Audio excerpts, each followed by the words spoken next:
Stu, I've known you for 8-9 years. You are a Tony and Guy franchise owner here. I can't believe we're sat here chatting about something quite so chaotic. Take me back to the start of COVID-19 as a business owner. Walk me back through how you felt when the gravity of what had happened hit home. Well, I've been a franchisee with the company for about 27 years, and this was the first time that I felt my livelihood was out of my kind of influence and out of my control. Yeah. So there was a high level of nervousness, anxiety, and I was preparing for the worst. I knew I had X amount of money in the bank and I could support, the outgoings for a period of time. But beyond that, when everything was unfolding and there was so much uncertainty, I was contemplating what my life was going to be like post this if everything went, belly up.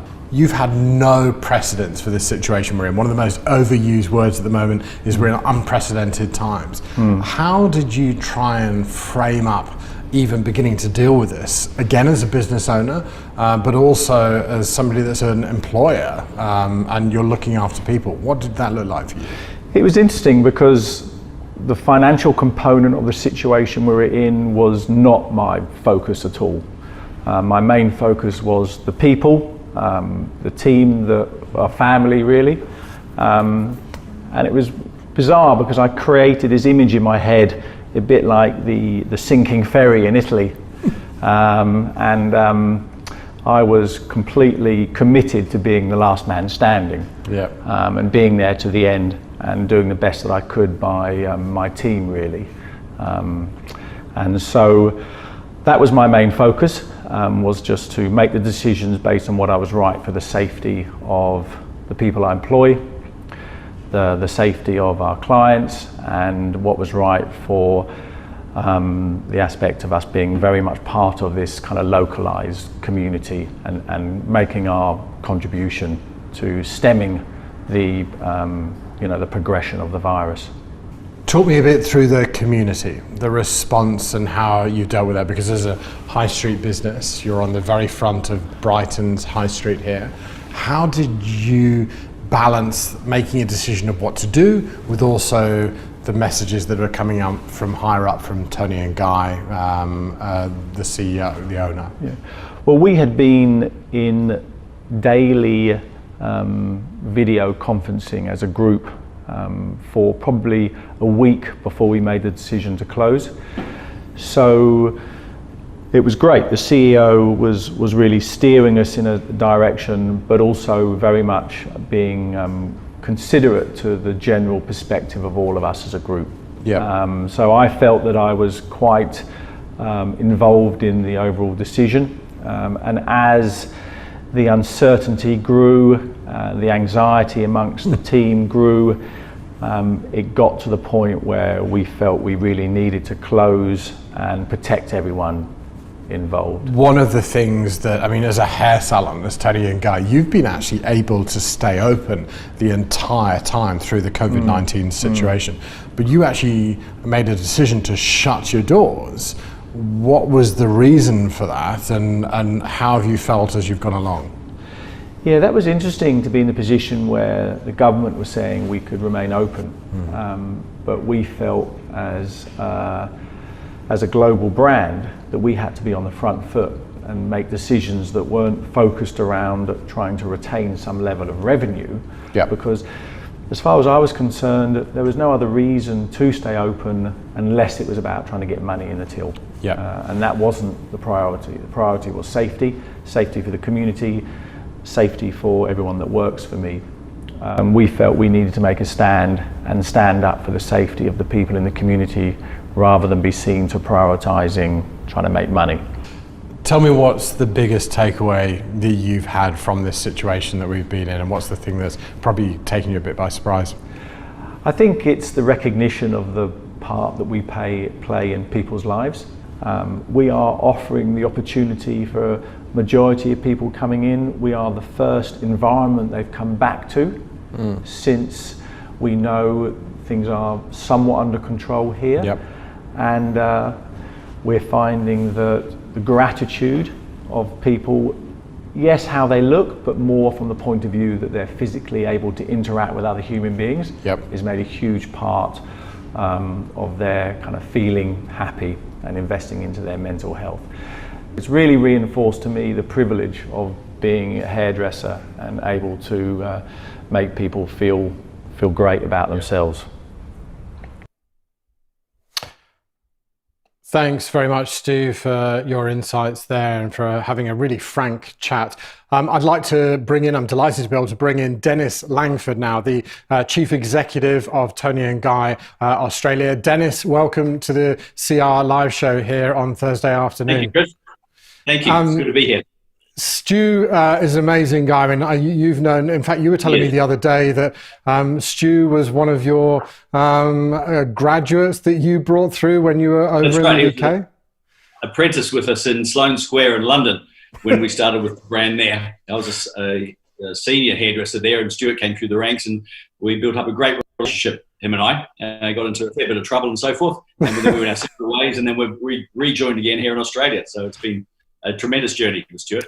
And Stu is an amazing guy. I've known him for 8-9 years now. I've seen various eras of his business, but you could really see and feel the emotion there from Stu as I was sat chatting to him about this environment. And he talked at the end there about it being a privilege to be a hairdresser in this environment.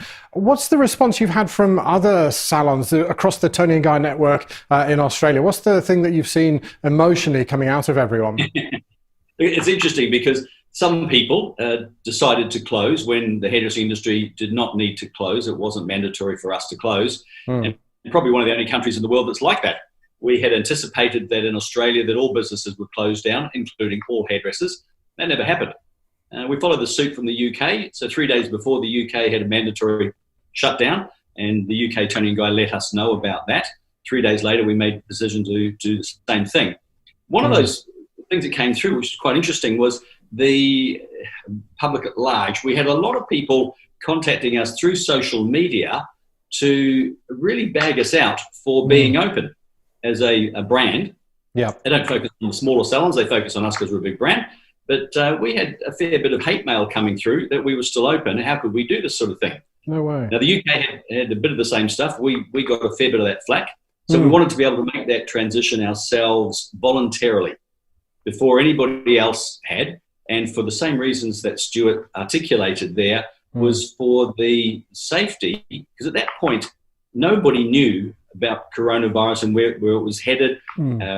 We had basic information around, and this is just us as hairdressers. Yeah, we didn't have much to go on other than the best thing we can do is close our doors for the safety of our clients and our staff. Yeah.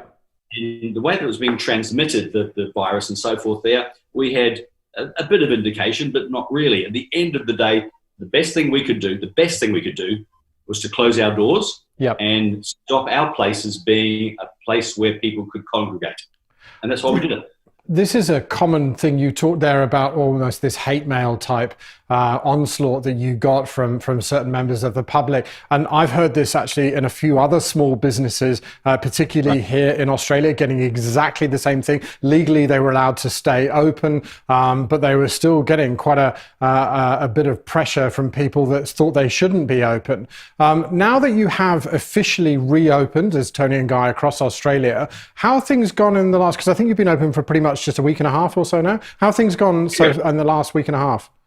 Correct, really good. Look, we had when we first closed, because nobody knew when we would reopen. So we mentally tried to prepare a plan, and that plan was to close, who knows whether it'll be 6 weeks, 8 weeks, 3 months. Yeah. But let's try it for 6 weeks there. So that was our plan, because that plan needed to have a marketing strategy behind it, okay? Yep. To be able to show them how to do their hair, not haircuts or colour at home, but other things about styling their hair, right? So there's a marketing strategy. So we planned that for 6 weeks. And the latter part of that 6 weeks was, how do we now plan to reopen? Now, ironically for us, it worked out really well for lifting some restrictions out there, and the curve being flattened in Australia. And Australia's done exceptionally well, that's for sure. So the timing was right for us to reopen. So we reopened softly.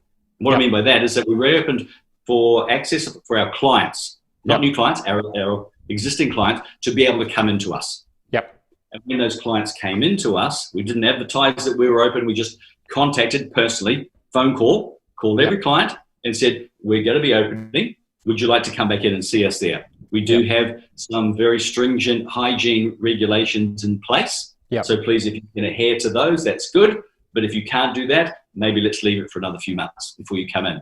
So we put that in place and it worked extremely well. We have a lot of clients coming into us now. I would say the majority of people aren't too worried about the hygiene restrictions as a generalization.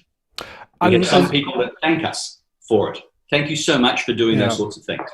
As the CEO of arguably one of the biggest fashion hair brands in the world, if you were to chat with a smaller business that was getting this onslaught of pressure or abuse or hate mail, for want of a better term, what would your recommendation be of how they could deal with that from the experience you've had?